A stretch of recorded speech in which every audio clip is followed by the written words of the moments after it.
Sugatan ang isang motorcycle rider matapos na mabangga ng isang kotse sa barangay May Iba, Piinit, Camarines Sur, alas 4:30 ng hapon nitong Sabado. Kinilala ni Police Master Sergeant Raymond Paanyo ang biktima na si Marshall Bumbita, 52 anyos at residente ng nasabing bayan. Lumalabas naman sa investigasyon na may binili lamang sa tindahan ng biktima at pauwi na sana ng mabangga ng kotseng nag-overtake sa isa pang sasakyan. Agad naman itong isinugod sa Bicol Medical Center sa Naga City.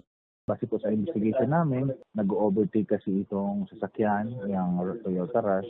Hindi niya napansin yung pagpasok ng isang motorcycle po, which causes na nagkaroon sila ng head-on collision.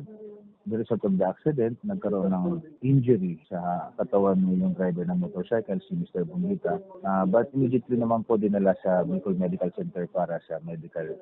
Napag-alaman rin ng Ocampo MPS na walang suot na helmet ang biktima at wala ring dalang lisensya. Isa sa pinaka-important is to follow the rules in the road po. Yung helmet, kailangan laging meron. Pag sumasakay ng motor, kahit malapit o malayo, hindi natin masasabi na hindi ka mag-disgrasya or ma-accident. So, prevention mo yun para wag ma-injury ang ulo.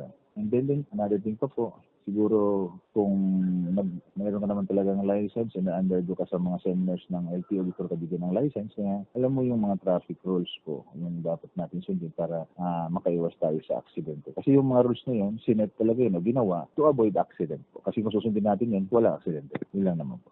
Nanawagan naman ang Ocampo MPS sa mga motorista, lalo na sa motorcycle riders, na ugaliing sumunod sa safety regulations upang makaiwas sa mga aksidente sa daan.